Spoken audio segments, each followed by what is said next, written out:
हाँ जी, नमस्कार, राधे राधे, जय श्री कृष्णा। कैसे हैं सब लोग? बढ़िया, मजे में, आनंद में। चलिए, ईश्वर आप सबको हमेशा आनंद में रखे, खूब मजे में रखें, खूब स्वाध्याय करें, खूब अध्ययन करें, खूब मेहनत करें और अपने कर्म पथ के ऊपर लगातार बढ़ते चलें और बढ़ते चलें। दोस्तों, हम लोग बात कर रहे थे आर्थिक कारणों की। 1857 की क्रांति के आर्थिक जो कारण थे उनमें हम लोग चर्चा कर चुके। कुछ थोड़ी सी हमने बात करी थी स्थायी बंदोबस्त की, और हमने बात कर ली रैयतवाड़ी व्यवस्था की, कब कब कहाँ कहाँ लागू की गई, कितने प्रतिशत भूभाग पर लागू थी, कौन कौन से क्षेत्रों में, ये सारी की सारी चर्चा हम लोग कर चुके।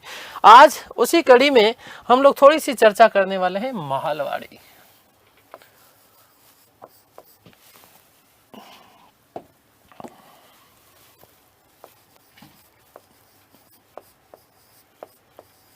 महलवाड़ी व्यवस्था। अब देखो, समझना, महल का मतलब ही क्या है? महल का मतलब होता है गांव, और वाड़ी का मतलब होता है बंदोबस्त। महल,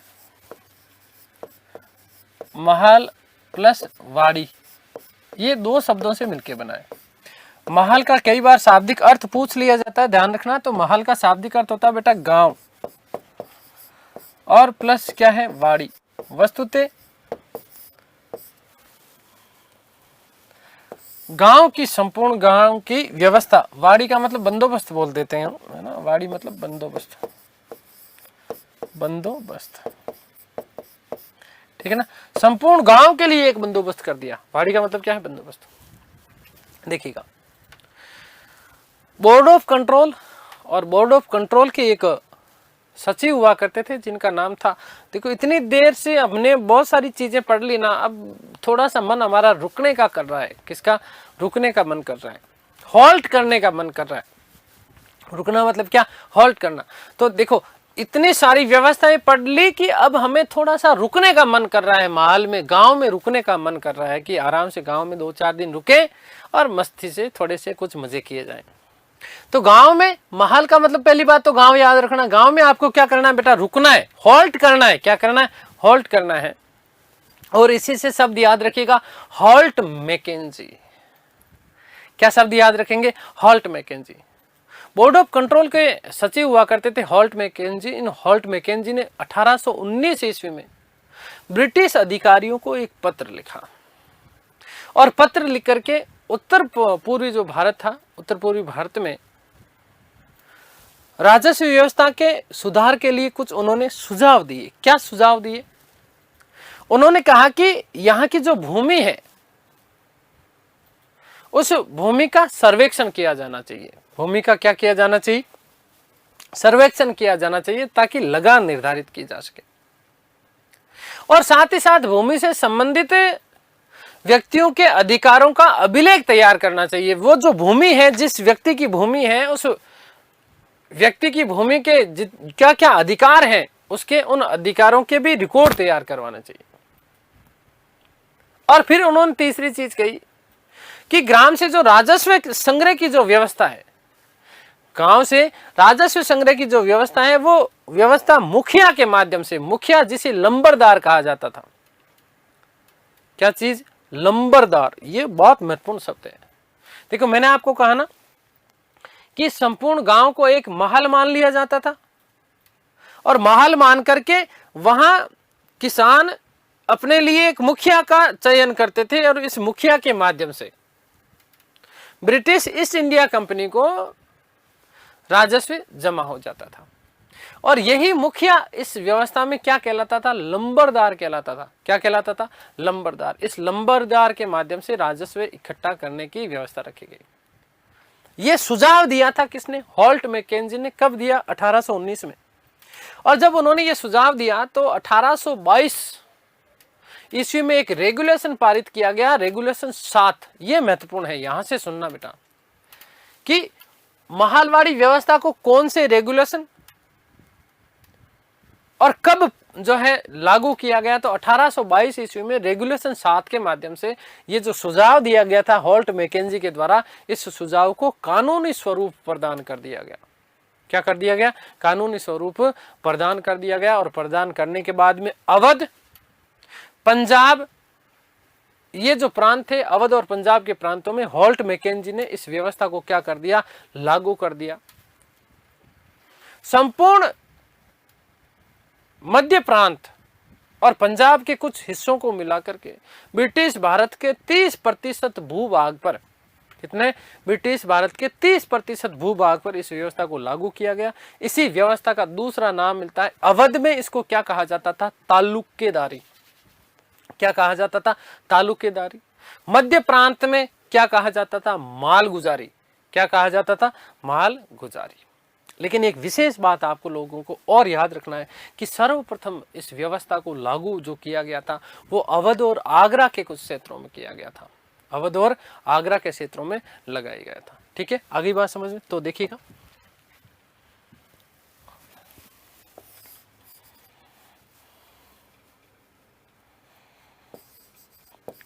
कब वे किसके द्वारा,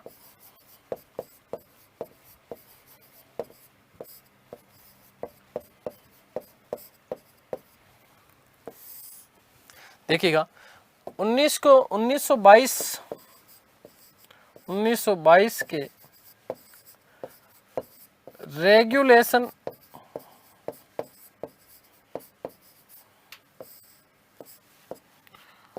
7 के द्वारा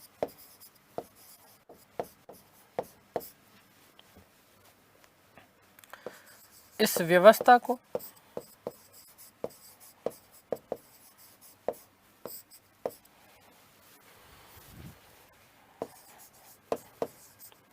सर्वप्रथम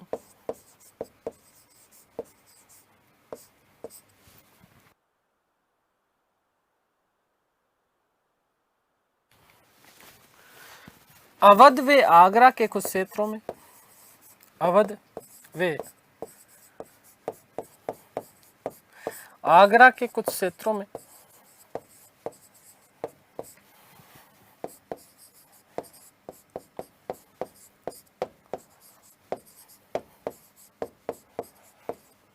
प्रारंभ किया गया।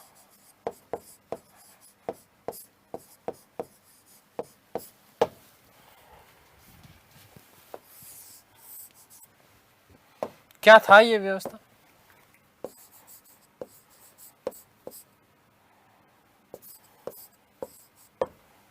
तो देखिए इस व्यवस्था के अंतर्गत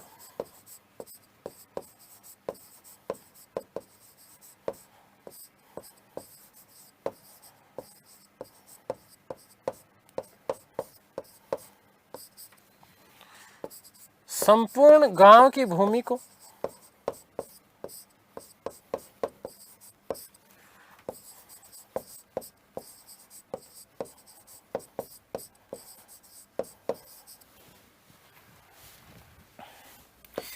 एक इकाई मान लिया जाता था, एक इकाई मानकर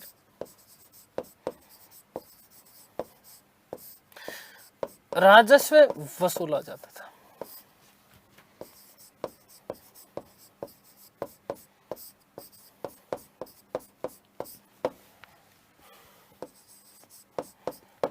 ठीक है,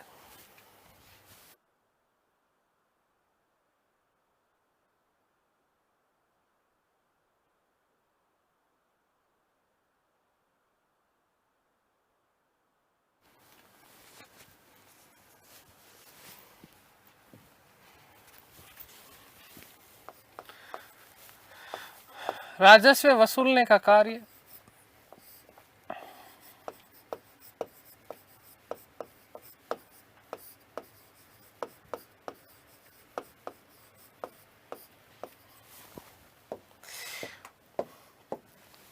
मुखिया के माध्यम से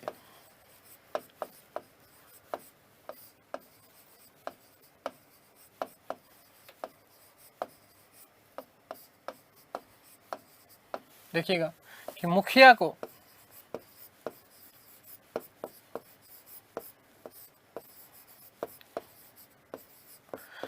लंबरदार कहा जाता था। मोस्ट इंपोर्टेंट प्रश्न बनता है बेटा, याद रखना कि मुखिया को क्या कहा जाता था, लंबरदार।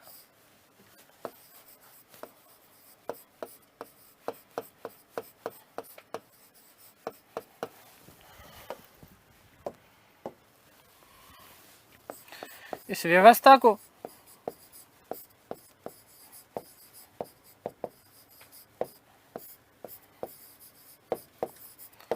अवध, आगरा,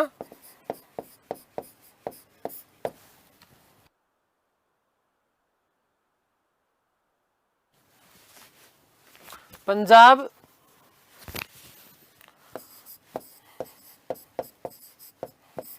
मध्य प्रांत,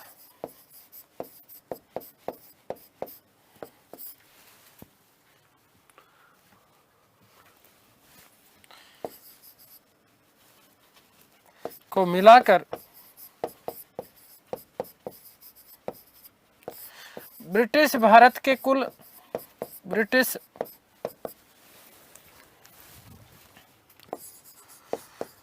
भारत के कुल 30% भूभाग पर लागू किया गया।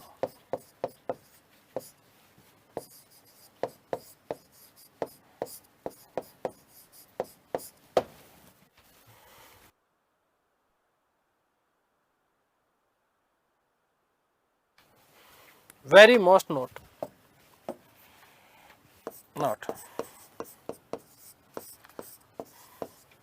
कि अवध में इसे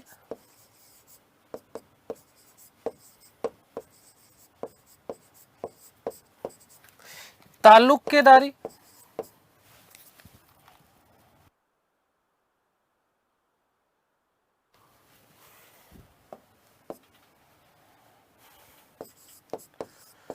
तालुकेदारी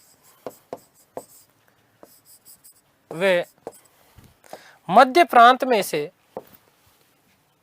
मालगुजारी के नाम से जाना जाता था। मध्य प्रांत में इसे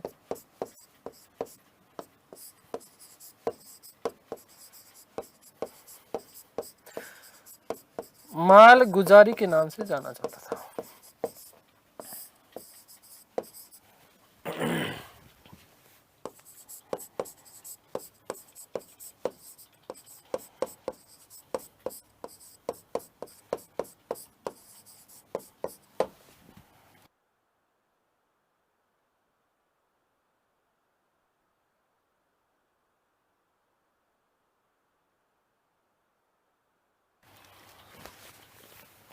लास्ट बात, पहले इसको समझो और फिर अपन इसी के साथ इस बात को समाप्त करते हैं। क्या बेटा जी, अब इस व्यवस्था के तहत राजस्व वसूला कैसे जाएगा? भाई हमने कहा कि संपूर्ण गांव को इकाई मान लिया, एक लंबरदार नियुक्त कर दिया और लंबरदार नियुक्त करके लंबरदार राजस्व एकत्रित करेगा और वो एकत्रित करके ब्रिटिश ईस्ट इंडिया कंपनी को दे देगा।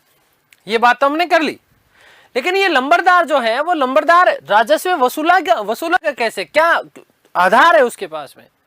तो उसके लिए ब्रिटिश ईस्ट इंडिया कंपनी ने प्रावधान किए।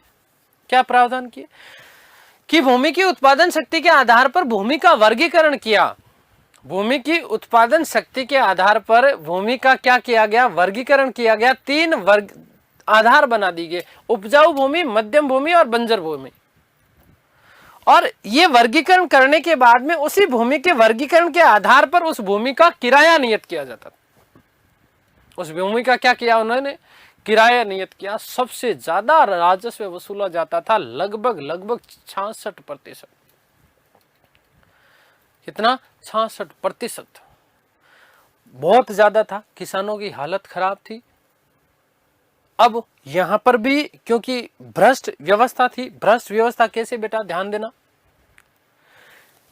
मैंने अभी अभी कहा कि राजस्व वसूलने के लिए भूमि का वर्गीकरण 3 भागों में कर दिया, उपजाऊ कर दिया, मध्यम बना दिया और बंजर बना दिया। तो बीच की जो सरकारी मशीनरी थी ब्रिटिश ईस्ट इंडिया कंपनी वाली, ये ब्रिटिश ईस्ट इंडिया कंपनी की मशीनरी ने भारतीय किसानों के ऊपर कुछ अत्याचार किए। कैसे अत्याचार किए?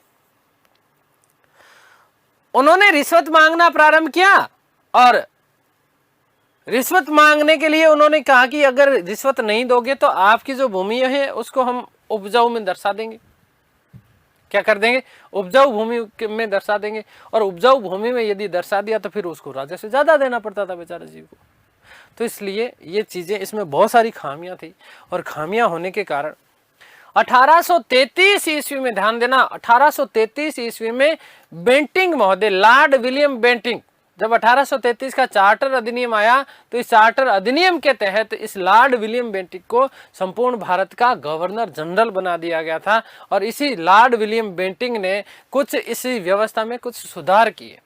क्या सुधार किए, केवल समझना, इतना डीप में आपको वैसे मतलब नहीं है, केवल समझना इस चीज को, ठीक है। क्या क्या सुधार किए? अलग अलग भूमि के लिए औसत किराया निर्धारित कर दिया, पहली चीज।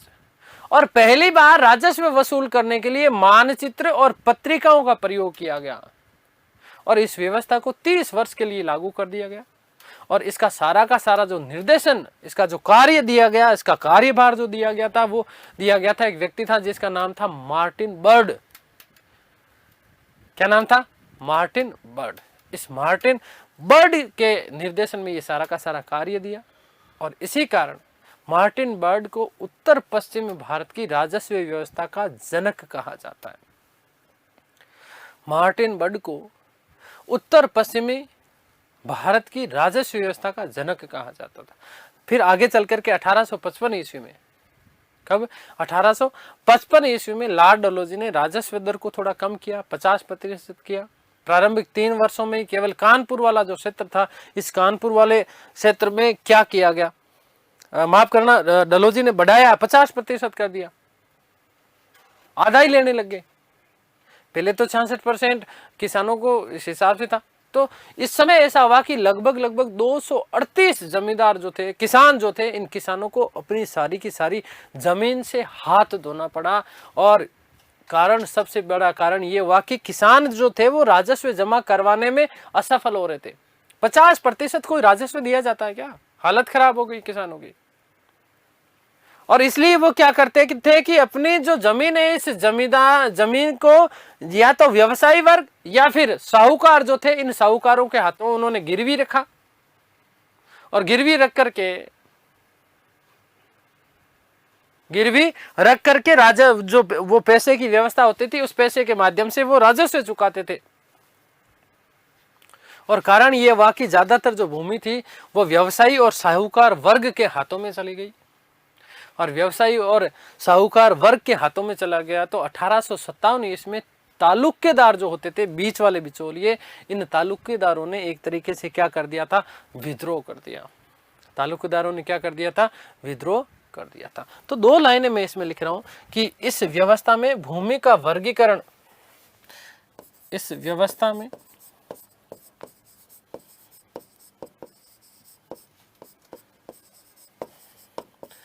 भूमि का वर्गीकरण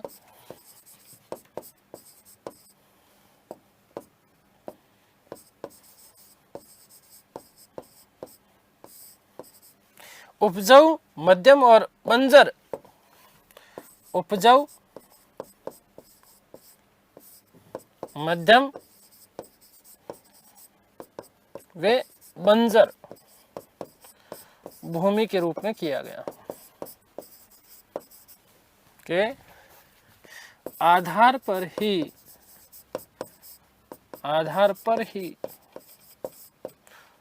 राजस्व वसूला गया।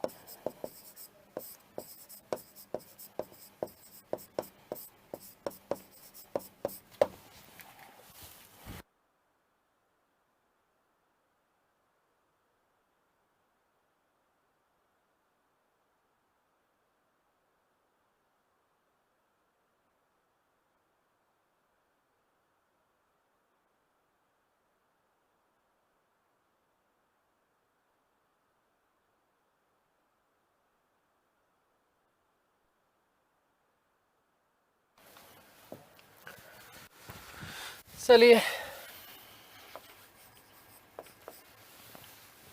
कि बेंटिंग ने 1833 ईस्वी में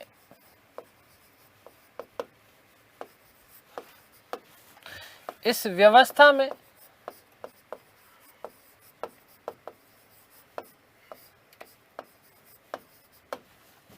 अनेक सुधार करवाए। ये प्रश्न पूछा जा सकता है कि बेंटिंग ने कौन सी व्यवस्था में सुधार करवाया था? अनेक सुधार करवाए।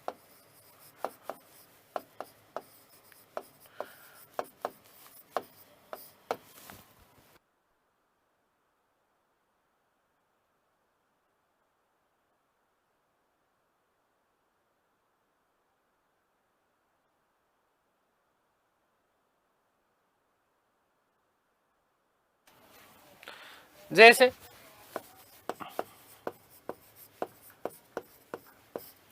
अलग अलग भूमि हेतु, अलग अलग भूमि हेतु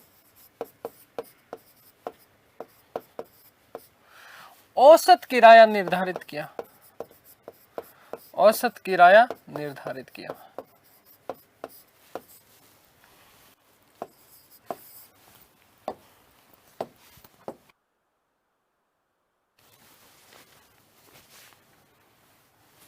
और पहली बार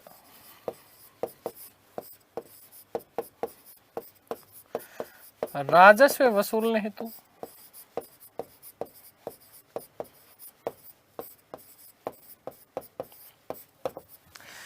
मानचित्र व पत्रिकाओं का उपयोग किया गया, मानचित्र व पत्रिकाओं का उपयोग किया गया।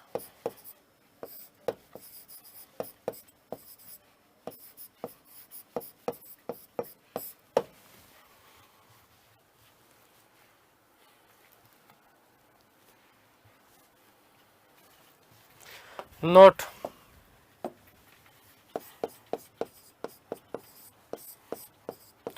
कि मार्टिन बर्ड को, ये सारा का सारा जो कार्य किया गया मार्टिन बर्ड के निर्देशन में किया गया था, इसीलिए मार्टिन बर्ड को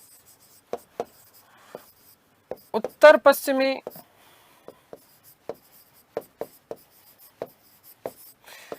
राजस्व व्यवस्था का जनक कहा जाता है।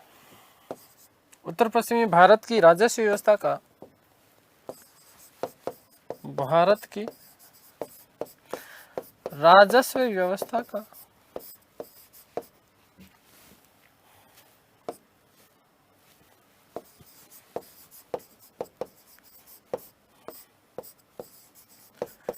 जनक कहा जाता है।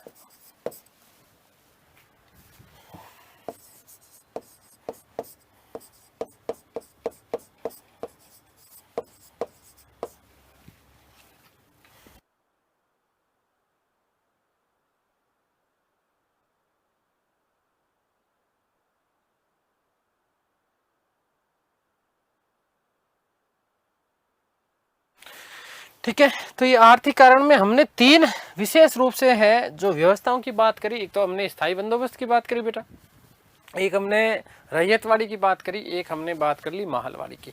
एक शब्द अनऔद्योगिकरण, बहुत महत्वपूर्ण बिंदु है, याद रखना इसको।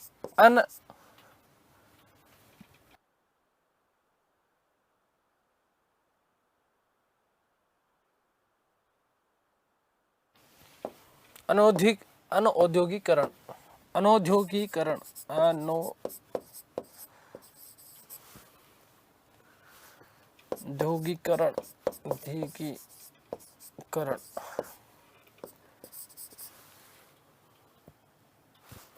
अनौद्योगिकरण, अनौद्योगिकरण क्या है? अनौद्योगिकरण 1850 से लेकर के 1800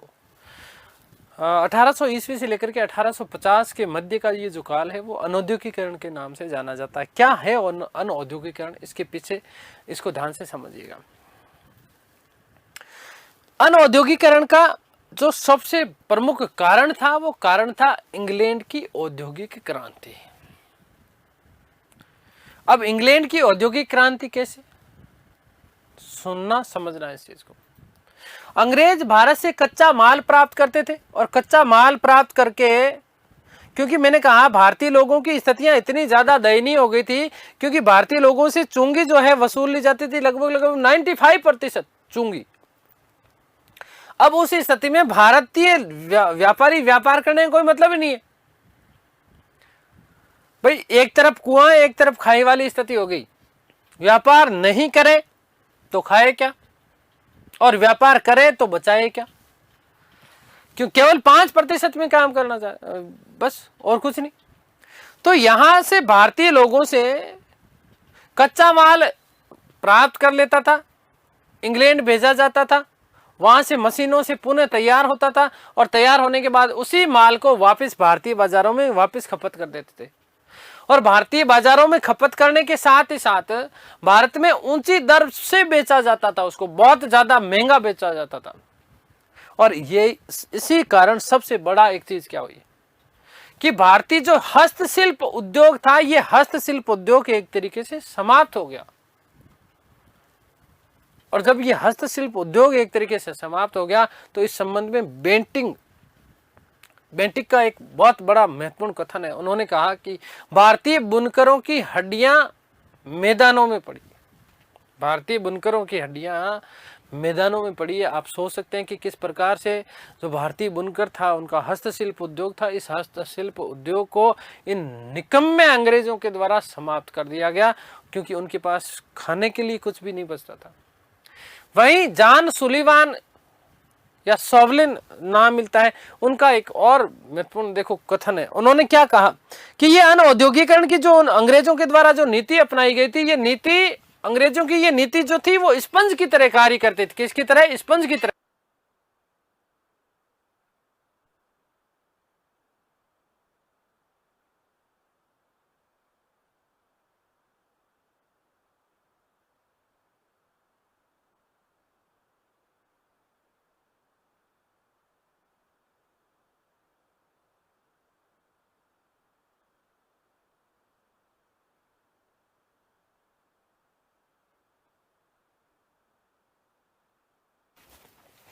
तो उन्होंने क्या कहा कि ये जो अंग्रेजों की ये नीति है वो स्पंज की तरह कार्य करती थी। स्पंज की तरह, आप समझते हो ना कि बार पोचा मानते हो ना, वो स्पंज जो होता है, वो कहीं पानी गिर गया हो उसके ऊपर जैसे ही रखते हैं तो ये सारा का सारा पानी उसको सोख लेता है। इस तरीके से उन्होंने कहा कि ये अंग्रेजों ने ये जो नीति अपनाई, ये नीति स्पंज की तरह कार्य करती थी, जो गंगा घाटी का माल चूस करके लंदन की टेम्स नदी के किनारे उड़ेल देती थी। गंगा घाटी का माल चूस करके लंदन कौन सी नदी के किनारे? टेम्स नदी के किनारे था। तो उसने कहा कि गंगा नदी घाटी का माल चूसती थी और चूस करके उसको टेम्स नदी के किनारे क्या कर देती थी? उड़ेल देने का कार्य करती थी। भारतीय लोगों की स्थितियां बहुत बुरी थी, क्योंकि बेंटिंग ने कहा कि भारतीय बुनकरों की हड्डियां जो थी वो मैदानों में पड़ी थी। इस तरीके से भारतीय लोगों का हनन किया गया, इनके साथ दुराचार किया गया। ठीक है, क्योंकि लगभग 95% टैक्स वसूल लेते थे, कुछ बचता नहीं था। और वहीं अंग्रेजी व्यापारियों से आप लोगों को पता होना चाहिए कि 2%, 3%, 3.5%, इससे ज्यादा वसूला नहीं जाता था। अनौद्योगिकरण, तो देखिएगा कि बीआईसी ने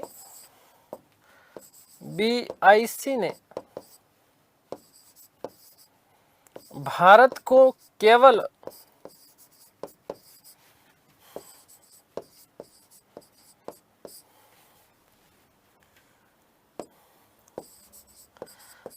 कच्चे माल का केंद्र बना दिया।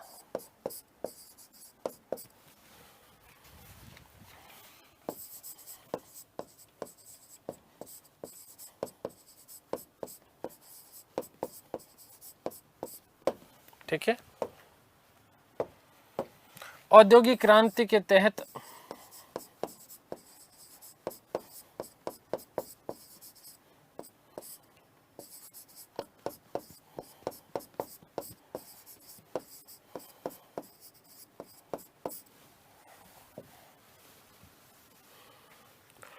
भारतीय कच्चे माल को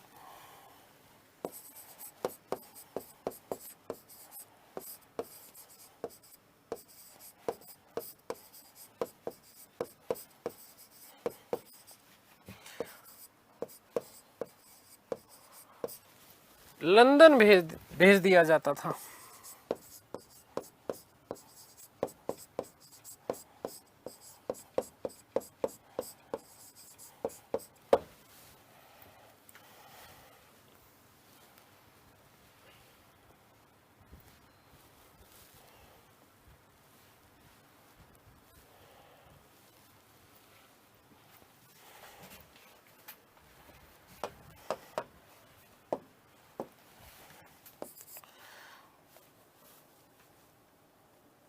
पुनः तैयार कर, पुनः तैयार कर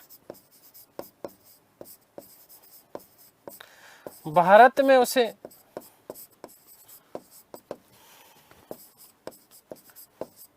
महंगी दरों पर बेचा जाता था।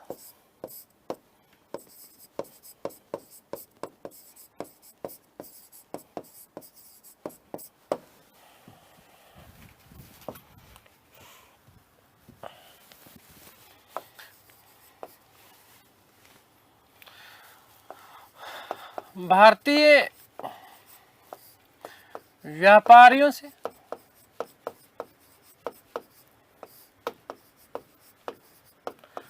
95% तक टैक्स वसूल लिया जाता था।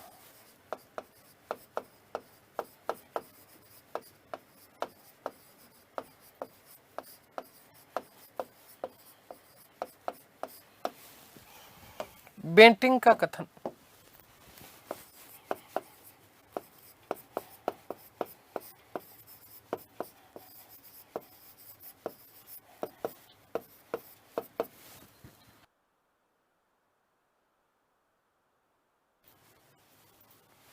कि भारतीय बुनकरों की हड्डियां,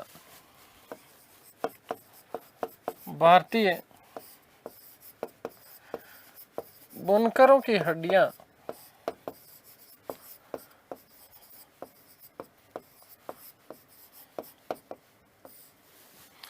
मैदानों में पड़ी है।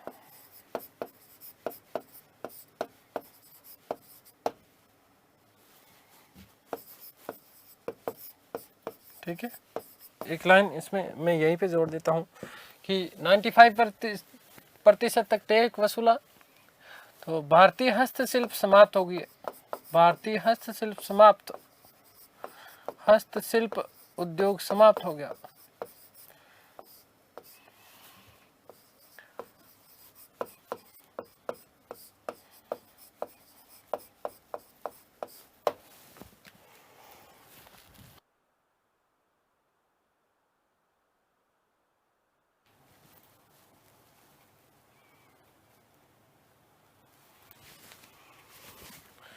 यही जॉन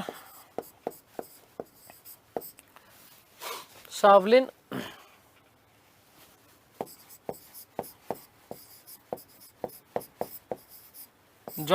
का क्या कथन मिलता है कि अंग्रेजों की या ब्रिटिश ईस्ट इंडिया कंपनी की यह नीति, यह प्रणाली, अंग्रेजों की यह प्रणाली,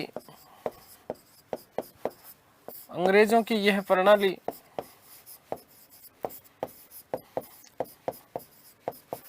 स्पंज की भांति कार्य करती है।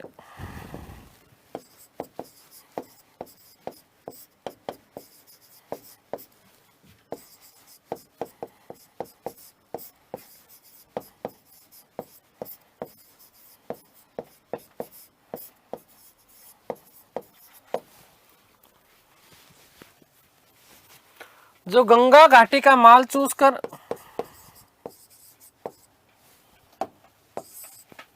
जो गंगा घाटी का माल चूस कर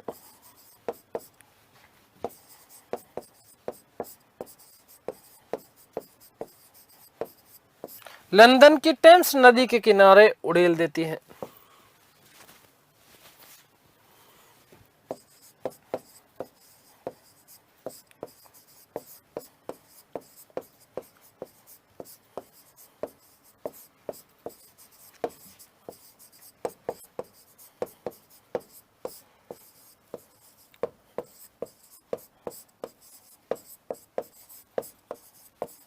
ठीक है, तो ये कथन, दो कथन है, महत्वपूर्ण कथन है, ध्यान रखना बेटा, बहुत मोस्ट इंपोर्टेंट ये कथन आपके बन जाते हैं, है ना, पूछा जा सकता है आपसे। ठीक है, आगे बात करते हैं यदि हम लोग, तो कृषि का भी वाणिज्यीकरण कर दिया गया। कृषि का क्या कर दिया गया? वाणिज्यीकरण। कृषि का वाणिज्यीकरण का मतलब क्या था कि खाने योग्य फसलों के स्थान पर वाणिज्यिक फसलों का उत्पादन और इससे भारतीय किसानों के ऊपर जबरदस्ती थोप दिया गया। जैसे महाराष्ट्र में कपास उत्पादन को प्रोत्साहन दिया गया। चीन में अफीम की आदतों को बढ़ावा देने के लिए मालवा एमपी में चीन की, माफ कीजिएगा, कि अफीम की खेती की गई। 1813 में ये वाणिज्यीकरण प्रारंभ हुआ और 1853 ईस्वी में ब्रिटिश पूंजीपतियों ने भारत में निवेश करना प्रारंभ कर दिया था। इसलिए जबरदस्ती भारतीय लोगों से नकदी फसलें तैयार करवाई जाती थी, जैसे कपास हो गया, नील हो गया, रेशम हो गया, सूरा हो गया, अफीम हो गया, चाय हो गया, कॉफी हो गया, रबर हो गया, गन्ना हो गया। ठीक है, ये सारी की सारी चीजें जो है जबरदस्ती भारतीय लोगों से करवाई गई। आ गई बात समझ में? तंबाकू की खेती, किसकी खेती? तंबाकू खेती। पूर्वी क्षेत्रों में यदि विशेष रूप से बात करें तो नील, चाय, रेशम की खेती। गुजरात में तंबाकू की खेती को प्रोत्साहन दिया। तो कृषि का भी क्या कर दिया गया? वाणिज्यीकरण कर दिया गया।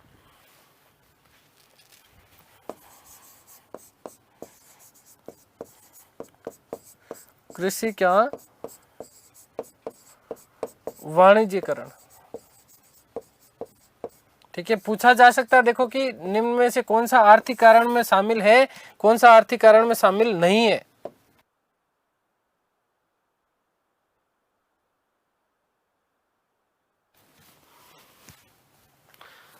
तो खाने योग्य फसलों के आधार, खाने योग्य फसलों के स्थान पर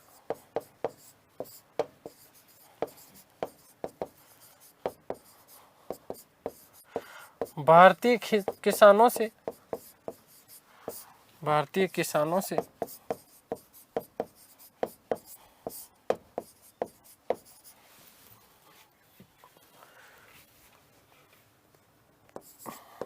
जबरदस्ती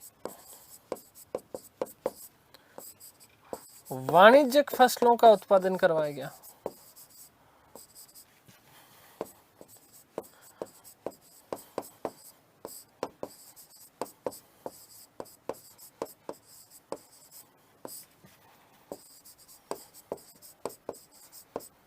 करवाया गया। जैसे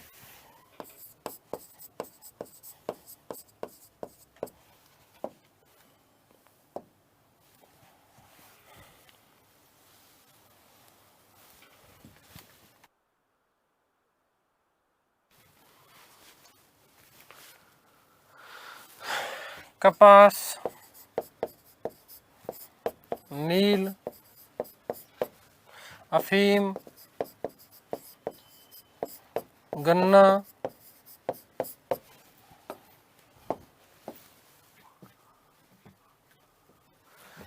तंबाकू, चाय, रेशम, रबर इत्यादि।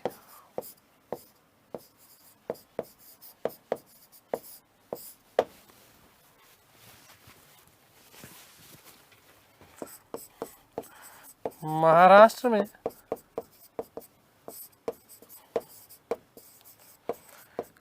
कपास उत्पादन करवाया।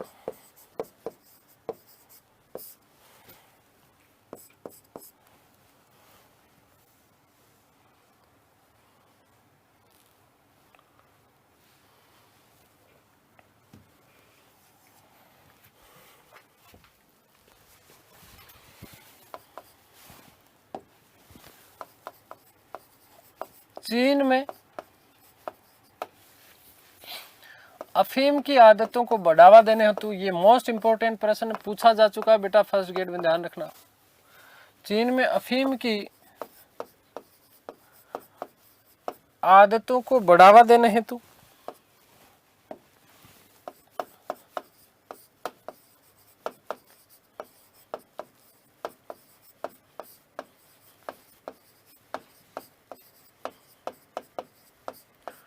मालवा एमपी में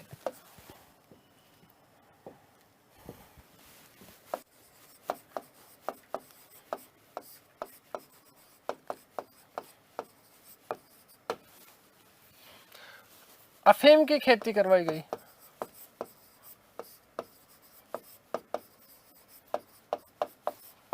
ठीक है, गुजरात में तंबाकू की खेती करवाई गई।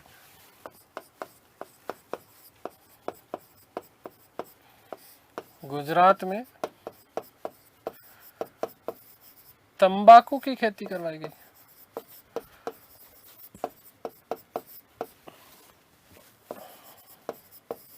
तो इन समस्त चीजों से अब सबसे बड़ी नुकसान की चीज क्या थी बेटा, है ना? जैसे पूर्वी क्षेत्रों में नील की खेती, है ना, पूर्वी क्षेत्रों में नील की खेती,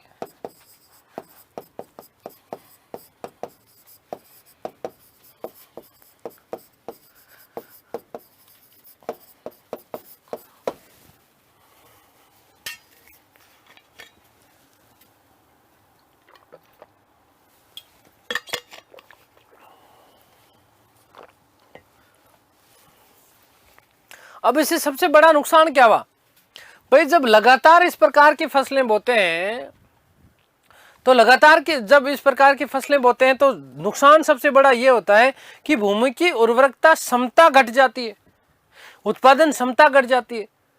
तो एक तरीके से बंजर नील की खेती करने के बाद में वहां जमीन में बचता क्या है, कुछ नहीं। तो बहुत बुरी स्थितियां थी किसानों की। और ये वाणिज्यकरण करवाने के पीछे केवल सुनना है, समझना है, लिखना नहीं है। वाणिज्यकरण करने के पीछे सबसे बड़ा कारण क्या था? सबसे बड़ा कारण यह था कि ब्रिटिश ईस्ट इंडिया कंपनी के जो कर्मचारी थे वो धनवान बन गए थे, इतना पैसा लूटा गया देखो। और ये लोग ब्रिटेन में जाकर के राजशाही और भव्य जीवन जीते थे, और इसीलिए वाणिज्यकरण के कारण क्या प्रभाव पड़ा उसका बात बता रहा हूं। ब्रिटेन में इन्हें भारतीय नवाब कहा जाता था। इतनी बुरी स्थितियां कर दी थी, भारतीय लोगों से जबरदस्ती नकदी फसलें करवाई गई, है ना, जबरदस्ती जो है इस प्रकार का चीजें थोपी गई किसानों के ऊपर, क्रूर रूप से अत्याचार किया गया। और इसी कारण जो ब्रिटिश ईस्ट इंडिया कंपनी के कर्मचारी जो थे, ये कर्मचारी भी बहुत ज्यादा धनवान बन गए थे। यहाँ से पैसा कमाने के बाद ब्रिटेन जाकर के बड़े राशि ठाट बाट के साथ में ये रहते थे, और राशि ठाट बाट में रहने के कारण ही इन्हें भारतीय नवाब कहकर के पुकारा जाता था वहां पर। ठीक है, आगे बात समझ क्लियर है? चलिए, तो ये हमने बात कर ली बेटा आर्थिक कारणों की। अगला जो हमारा कारण है वो है धार्मिक कारण। 1857 की क्रांति के पीछे क्या धार्मिक कारण थे? तो धार्मिक कारण की यदि हम बात करते हैं तो एक सीधा सीधा केवल शब्दों में ध्यान रखना, धार्मिक निर्योग्यता अधिनियम पारित किया गया लॉर्ड डलहौजी के समय विशेष रूप से, लेकिन उससे पूर्व भी भारतीय लोगों के धर्म के साथ में कई बार खिलवाड़ किया गया। जैसे 1813 के यदि चार्टर अधिनियम की यदि हम बात करते हैं तो 1813 का चार्टर अधिनियम, इस चार्टर अधिनियम के द्वारा पहली बार ईसाई मिशनरियों को भारत में ईसाई धर्म का प्रचार प्रसार करने का अधिकार दे दिया गया। 1813 का जो चार्टर अधिनियम, बहुत ध्यान से सुनना समझना, इसकी मैं थोड़ी सी बात कर रहा हूं, धार्मिक निर्योग्यता कानून के पीछे की थोड़ी सी पृष्ठभूमि बता रहा हूं आपको, केवल दिमाग में रखना आपको कि 1833 के चार्टर अधिनियम के द्वारा पहली बार ईसाई मिशनरियों को भारत में आने और ईसाई धर्म का प्रचार प्रसार करने का अधिकार मिला कि आप यहाँ भारत में आ सकते हो और आकर के यहाँ पर आप ईसाई धर्म का प्रचार प्रसार कर सकते हो। बस ये इतनी बात रखी गई। 1830 तक इन्हीं ईसाई मिशनरियों को ऐसा अधिकार दे दिया गया कि आप भारत में किसी भी व्यक्ति को ईसाई बना सकते हो। कितनी बड़ी बात थी ये, आप सोचो। और 1850 में तो हद ही हो गई, लॉर्ड डलहौजी के समय 1850 में एक अधिनियम जारी किया गया, और इस एक्ट जारी किया गया, इस एक्ट के द्वारा क्या किया गया कि भारतीय व्यक्ति के धर्म परिवर्तन करने पर उसे पैतृक संपत्ति से वंचित नहीं किया जाएगा। मोस्ट इंपोर्टेंट बेटा ध्यान देना कि यदि कोई भारतीय व्यक्ति अपना धर्म परिवर्तित करता है, धर्म परिवर्तित करने के बाद में वो ईसाई बन जाता है, क्या बन जाता है? ईसाई बन जाता है। तो ईसाई बनने के बाद में उसकी मिलने वाली पैतृक संपत्ति थी, पैतृक संपत्ति का मतलब पिताजी की जो अब तक जो संपत्ति कमाई जाती थी, इस पैतृक संपत्ति से उसे वंचित नहीं किया जाएगा। यदि पिताजी ने किसी कारण से उसको बेदखल कर दिया तो उसके बावजूद भी जो है उसे उसकी संपत्ति से वंचित नहीं किया जाएगा। 1850 में इस प्रकार का कानून लाना भारतीय लोगों के धर्म के साथ में खिलवाड़ करने से कम नहीं था। और साथ ही साथ एक और बड़ी खतरनाक बात हुई बेटा। क्या खतरनाक बात हुई कि भारतीयों को ईसाई बनाने के लिए दो नए पद सर्जित किए गए, एक पादरी लेफ्टिनेंट और दूसरा कर्नल मिशनरी। पादरी लेफ्टिनेंट और कर्नल मिशनरी के भी दो पद सर्जित किए गए, जो जबरदस्ती भारतीय लोगों को ईसाई बनाने का कार्य करते थे। स्कूलों में बाइबल की शिक्षा को अनिवार्य रूप से शामिल कर दिया गया। अच्छा, ये जो दो लोग विशेष रूप से आए, पादरी लेफ्टिनेंट और कर्नल मिशनरी, ये लोग किन लोगों को टारगेट करते थे? देखो ध्यान से सुनना। ऐसे लोग जो बेरोजगार हो, जिनको पैसे की जरूरत हो तो उनको धन का लालच देते थे, गरीब हो उनको भी जो है धन का लालच देते थे, अनाथ बालक है जय भाई जिसके आगे पीछे कोई है ही नहीं, जिसके आगे पीछे कोई है ही नहीं, तो उन लोगों को भी वो क्या करते थे? बेला फुसला करके ये चीजें करते थे। विधवा है तो इनको जबरदस्ती क्या बना दिया जाता था? ईसाई बना दिया जाता था।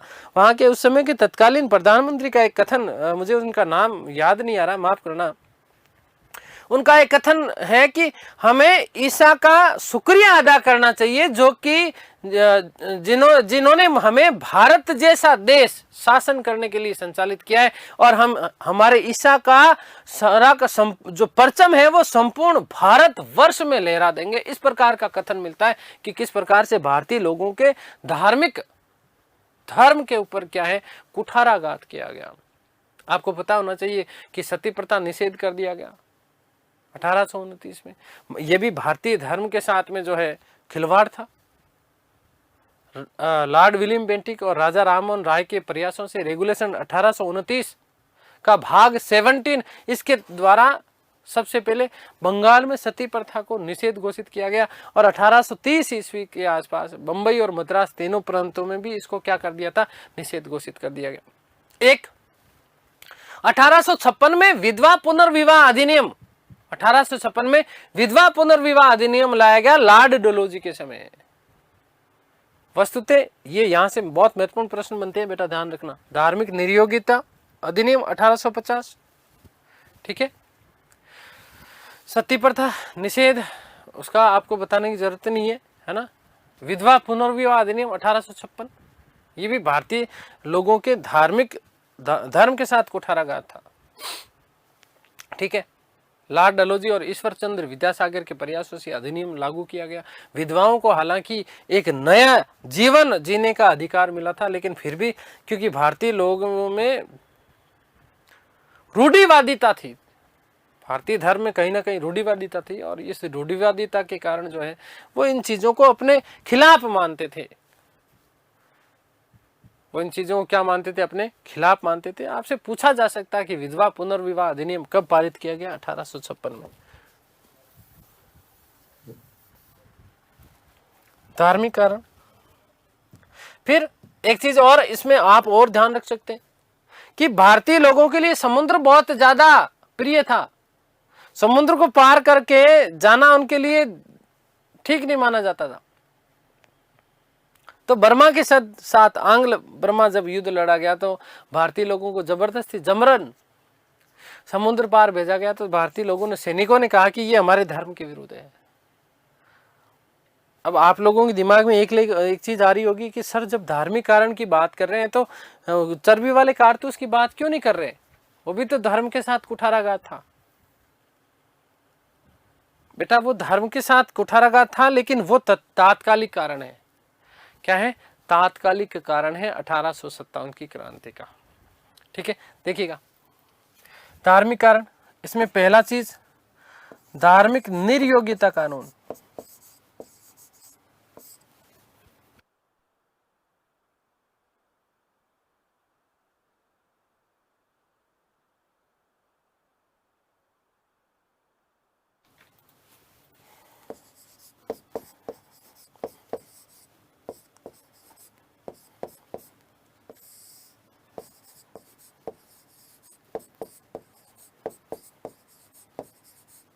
धार्मिक निर्योग्यता अधिनियम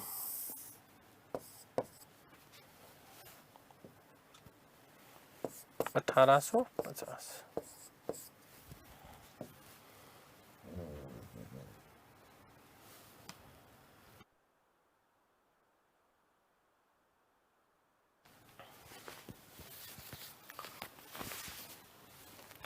कि इस एक्ट के द्वारा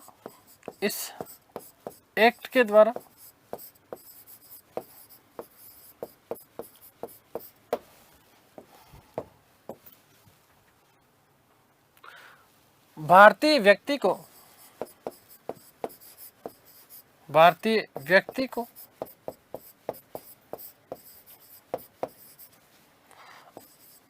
ईसाई बनने पर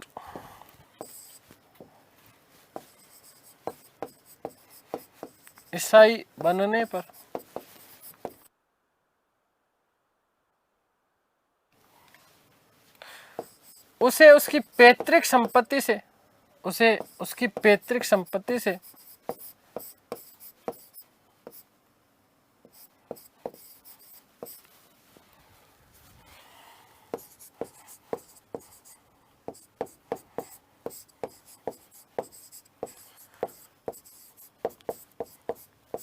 वंचित नहीं किया जाएगा। ठीक है, नोट।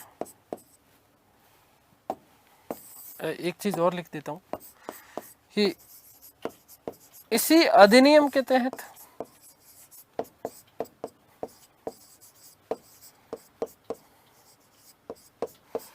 भारत में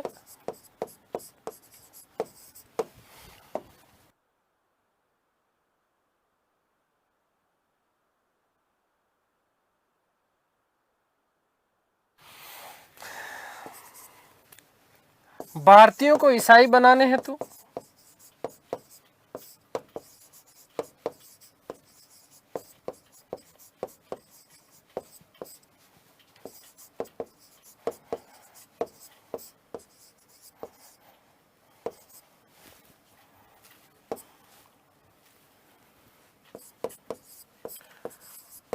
दो नए पद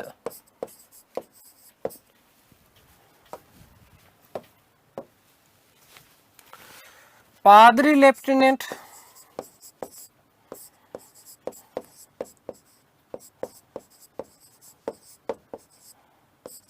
व कर्नल मिशनरी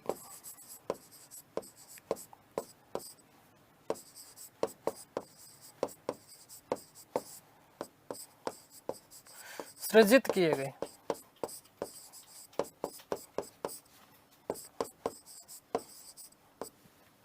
जो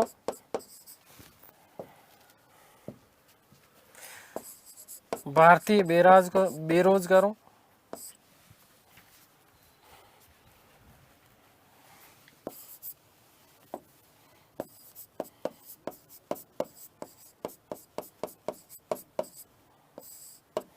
अनाथों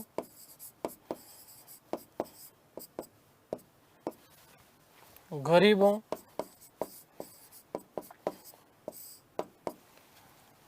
विधवाओं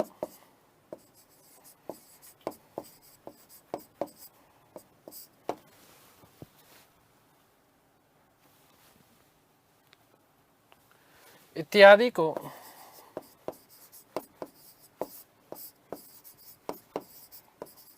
ईसाई बनाने का कार्य करते थे।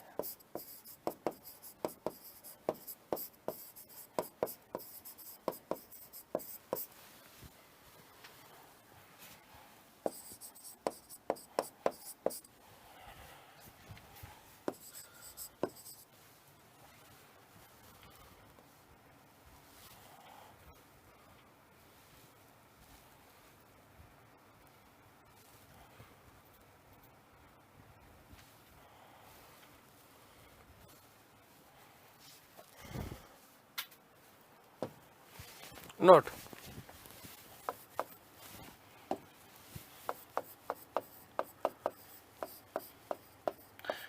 अठारह सौ 13 ईस्वी के अधिनियम द्वारा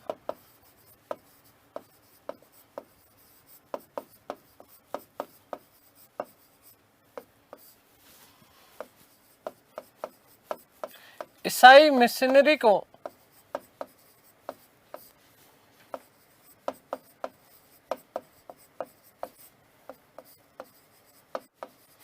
भारत में पहली बार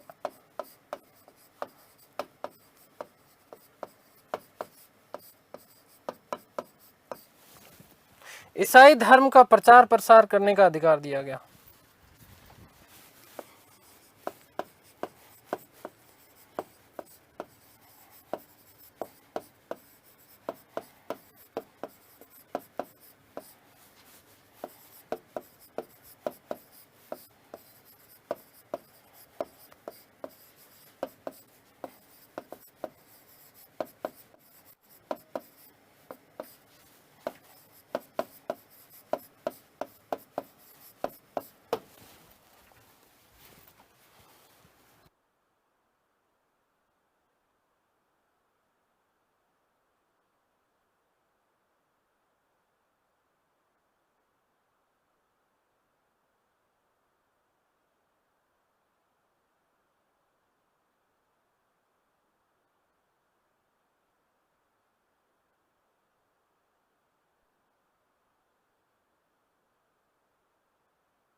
अठारह सौ 30 ईस्वी तक उन्हें भारतीय लोगों को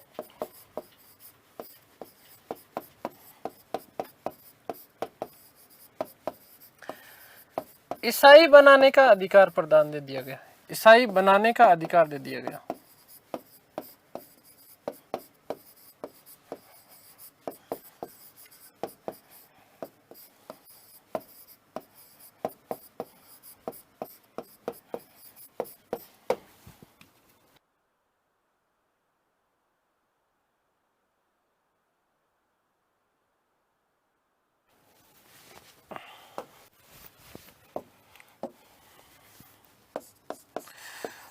धार्मिक निर्योग्यता कानून के तहत ही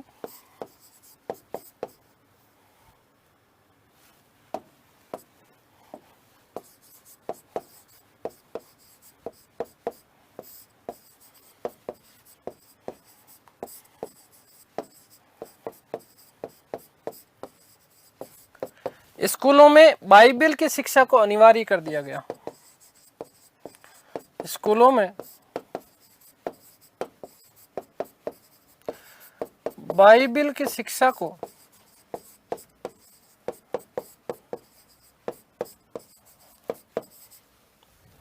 अनिवार्य कर दिया गया।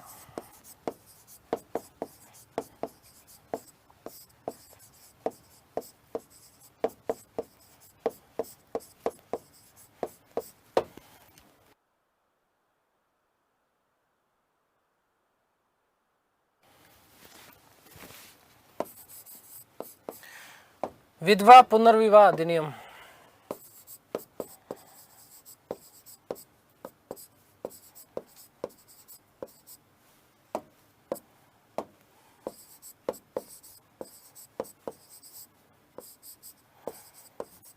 अधिनियम 1856 लॉर्ड डलहौजी व ईश्वर चंद्र विद्यासागर के प्रयासों से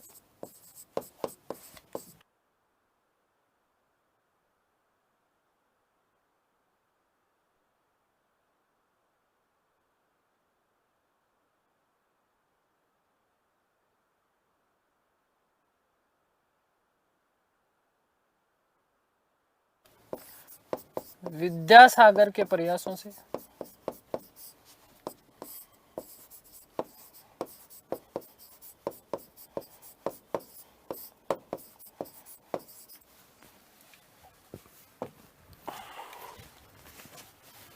यह अधिनियम पारित कर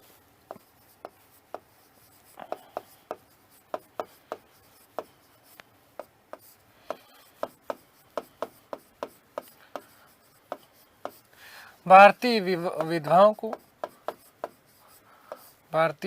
विधवाओं को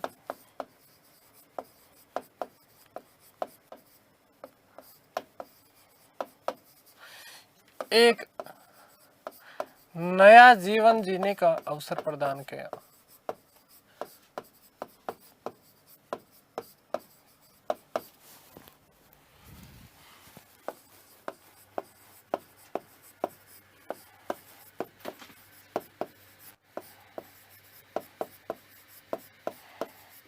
परंतु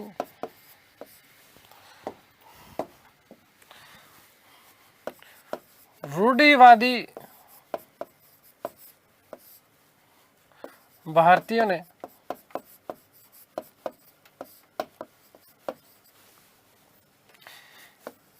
इसे अपने धर्म के साथ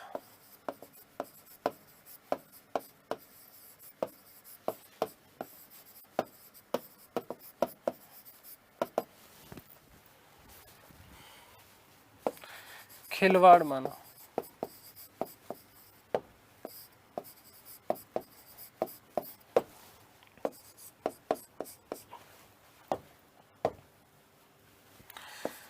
सती प्रथा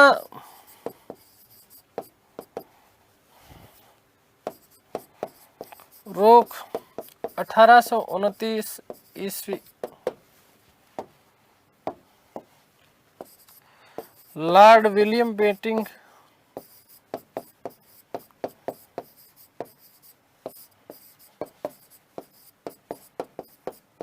वे राजा राम मोहन राय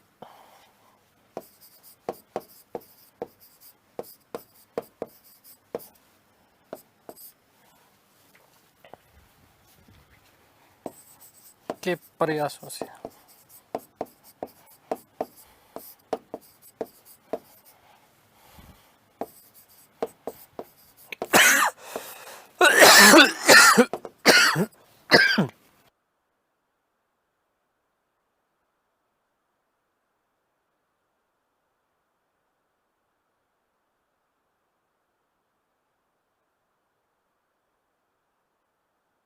ठीक है प्यारे साथियों, एक क्लास हमारी और बची है। थोड़ी सी हम बात करेंगे उसमें प्रशासनिक कारण और तत्कालीन कारण, और साथ ही साथ इस विद्रोह की योजना कहाँ पर बनी और किन किन क्षेत्रों में किन किन व्यक्तियों के नेतृत्व में ये विद्रोह संपन्न हुआ। तो ये सारी की सारी चर्चाएं हम लोग हमारी अगली क्लास में करेंगे। तब तक के लिए आप सभी को धन्यवाद, नमस्कार, थैंक यू सो मच।